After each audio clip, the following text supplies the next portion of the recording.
Hello guys, நாம் இந்த வீடியோவில் எதை பற்றி பார்க்கணும்னா பள்ளி கல்வித்துறையிலேருந்து வந்திருக்கிற ஒரு முக்கியமான அறிவிப்பை தாங்க இந்த வீடியோவில் பார்க்க போகிறோம். பள்ளி கல்வித்துறையிலேருந்து என்ன ஒரு அறிவிப்புகள் வெளியாகி இருக்கு இந்த சமயத்தில் அப்படின்னு பார்த்தீங்கன்னா, கிட்டத்தட்ட பார்த்திங்கன்னா 26,000 ஆசிரியர் காலி பணியிடங்கள் நமக்கு இப்போ ஒதுக்கி இருக்காங்க.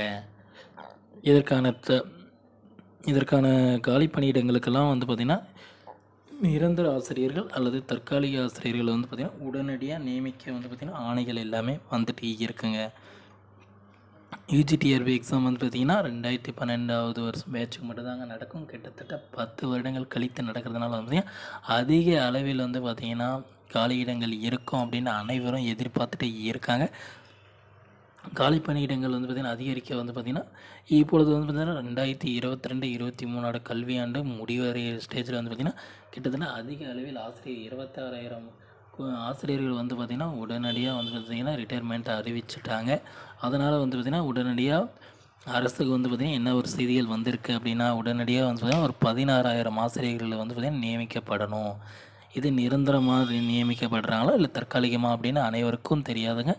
அதாவது பார்த்திங்கன்னா கூடிய சீக்கிரத்தில் இதுக்கான விஷயங்கள் எல்லாமே டிஆர்பியோட வெப்சைட்டில் அப்லோட் பண்ணிவிடுவாங்க. அதாவது நியமன தேர்வோட தேதிகள் வந்துடுச்சுன்னு உங்களுக்கு அனைவருக்கும் தெரியுங்க.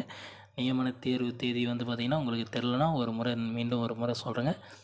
மே 12லேருந்து 18க்குள்ளே முடிக்க உத்தரவுகள் வந்துடுச்சுங்க. அதனால் பார்த்திங்கன்னா உடனடியாக போஸ்டிங் போகிறதுக்கான வாய்ப்புகளும் இருக்குங்க. கூடிய சீக்கிரத்தில் போஸ்டிங்கை நம்ம எதிர்பார்க்கலாங்க.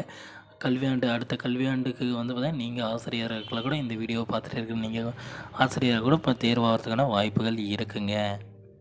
இது மட்டும் இல்லைங்க, பள்ளி கல்வித்துறையிலேருந்து நமக்கு வந்திருக்கக்கூடிய மிக முக்கியமான இன்னொரு விஷயம் அப்படின்னு பார்த்திங்கன்னா யூஜிடிஆர்பிலையும் பார்த்திங்கன்னா கிட்டத்தட்ட 10 ஆண்டுகள் கழித்து நடைபெறதுனால பார்த்திங்கன்னா அதிக அளவில் பார்த்திங்கன்னா காலி பணியிடங்கள் இருப்பதாக பார்த்திங்கன்னா அறிவிப்புகள் எல்லாமே வெளியே இருக்குங்க. ஒட்டுமொத்தமாக பார்த்திங்கன்னா 26,000 ஆசிரியர்கள் காலி பணியிடங்கள் இருப்பதாக பார்த்திங்கன்னா தகவல் அனைத்தும் வெளியே வந்துடுச்சுங்க. ஓகே ஃப்ரெண்ட்ஸ், இந்த மாதிரியான டெட் சம்மந்தமான நியூஸ், டிஎன்பிஎஸ்சி சம்மந்தமான நியூஸ் அண்டு டிஎன்எஸ்டி சம்மந்தமான அனைத்து நியூஸ்களும் பார்த்திங்கன்னா நம்ம சேனலில் பார்த்திங்கன்னா அதிகாரப்பூர்வமாக வெளியிட்டு இருக்குங்க. உங்களுக்கு பிடிச்சிருக்கும் அப்படின்னு நம்பிக்கை இருக்குங்க. அதனால் நம்ம சேனலை சப்ஸ்கிரைப் பண்ணி வச்சுக்கோங்க. பக்கத்துலேயே ஆல்னு ஒரு பட்டன் இருக்கும், அதையும் கிளிக் பண்ணி வச்சுக்கோங்க. அப்போ தான் நான் போடக்கூடிய ஒவ்வொரு வீடியோவும் பார்த்திங்கன்னா உங்கள் மொபைலுக்கு பார்த்திங்கன்னா நோட்டிஃபிகேஷனாக வரும் ஃப்ரெண்ட்ஸ். தேங்க்யூ.